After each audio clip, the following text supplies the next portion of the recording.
Graça e paz, irmãos e irmãs. É muito bom ter você aqui. Muito obrigado por sua audiência. Hoje continuaremos sobre o Antigo Testamento, livro de Juízes. Vamos ao conteúdo. Continuação do estudo complementar 4, parte 9. Segundo cativeiro, Moabe, tipifica a carne, parte 2. De um lado a profecia que, da parte do Senhor, Balaão fazia, significando claramente a posição em que Deus colocará e que via seu povo. De outro, a questão da corrupção interior que fazia com que o povo se prostituísse, numa clara falta de resposta à posição em que haviam sido colocados. Não bastasse isso, temos de nos recordar que o próprio surgimento do povo moabita e amonita se deu por um relacionamento indevido das filhas de Ló com seu pai, conforme Gênesis 19, do 30 ao 38. Talvez por isso a correlação tão evidente na palavra de Deus destes povos com todos os pecados relacionados com a área da sexualidade. Logo, por todas estas e tantas mais, vemos a ligação do povo de Deus com os moabitas, amonitas e amalequitas, significar a ligação e a própria expressão daquilo que é carnal. Há um aspecto importante que devemos perceber no livro de Juízes. Em geral, em muitos dos libertadores que Deus levantava, a palavra mesmo diz que o Espírito do Senhor se apossou de libertador correspondente. No entanto, no caso de Eude, que foi o libertador levantado contra Eglon, rei dos Moabitas, não é dito isto. Ou seja, nem sempre nos métodos utilizados pelos libertadores há a menção de que aquilo que se fazia, assim o era, porque o Espírito do Senhor se apossou de. No caso de Jefté, Juízes 11, algo terrível acontece.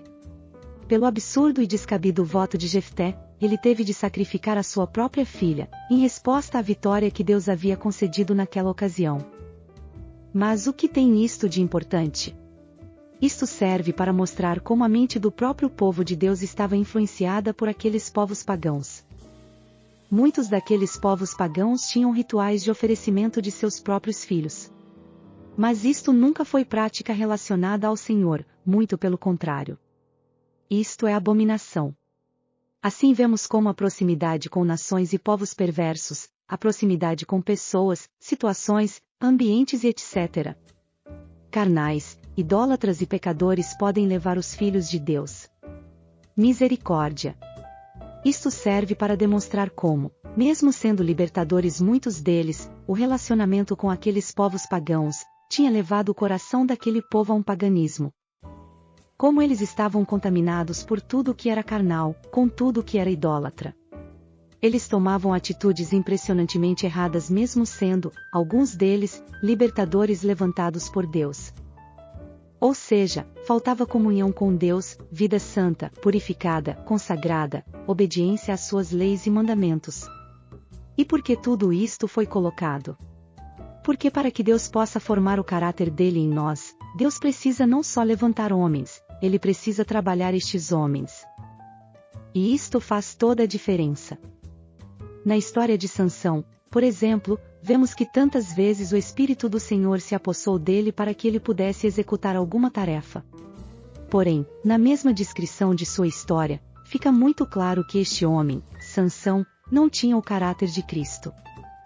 Parece que Eude, de certa forma, por estar vivendo no meio daquele povo, também viveu numa inconstância que variava do paganismo à volta para o Senhor.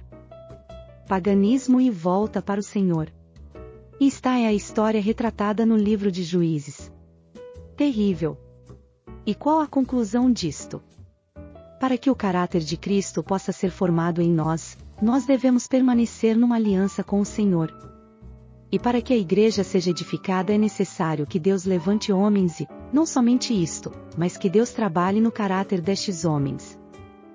E a questão do levantamento e do trabalhar de Deus no meio de seu povo é, não só para prover libertação a seu povo, mas para que estes homens sejam, da parte de Deus, a própria expressão do caráter de Cristo. Logo, duas coisas ficam muito claras neste episódio de Eude. Eude foi sim levantado por Deus, mas o método de Eude nós não podemos dizer que foi um método divino. Trazendo para a história de Sansão, o fato de o Espírito do Senhor ter se apossado dele não valida o fato de ele ter se unido a Dalila. Ele errou, ele quebrou o seu voto diante de Deus e Deus o julgou por isto. É interessante ver a citação de que o rei dos Moabitas Eglon era um rei gordo.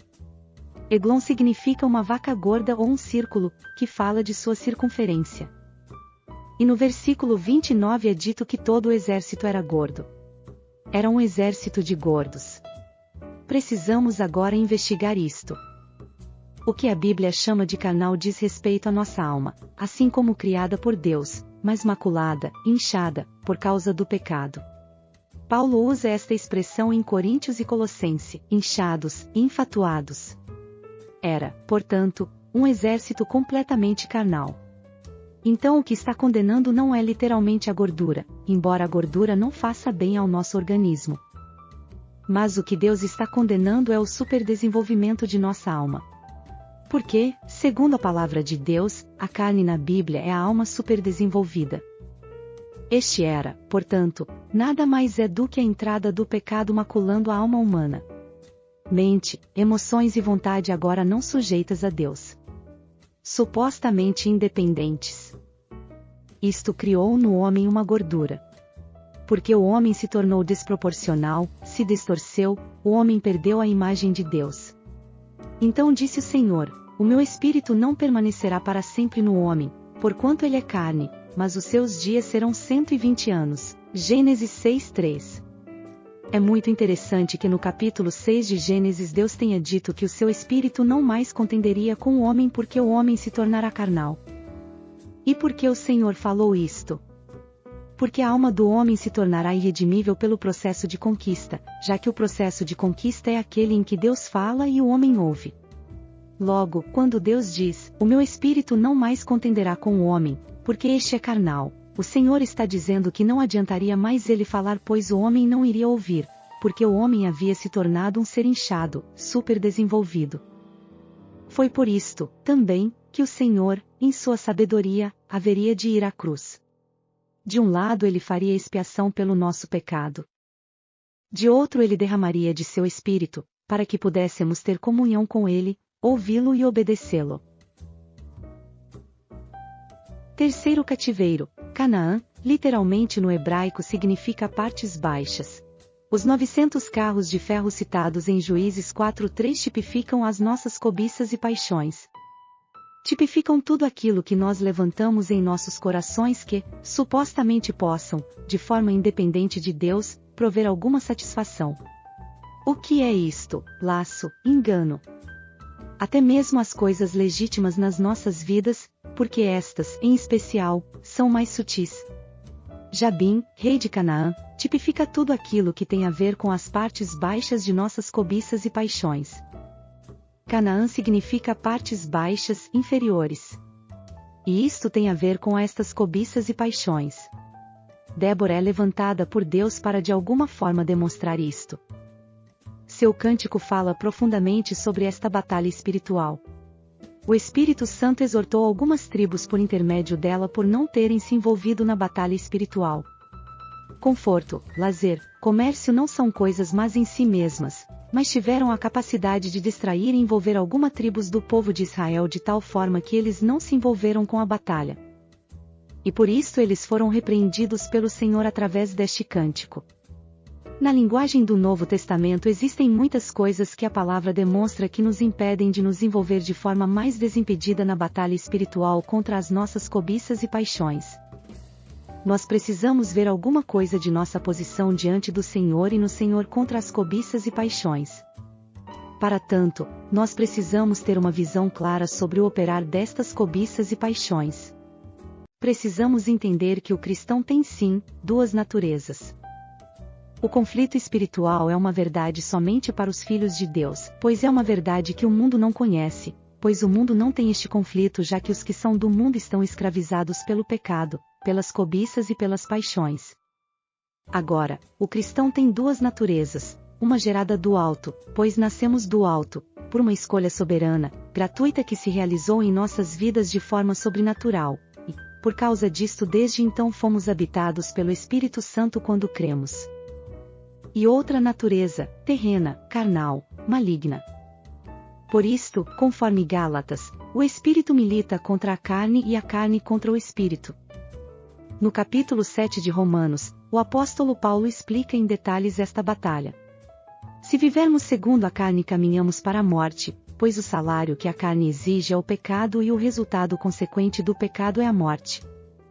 Portanto, em Romanos 8:12, Paulo demonstra que não mais estamos constrangidos ou amarrados à carne de forma a vivermos escravizados por ela no tocante às suas exigências.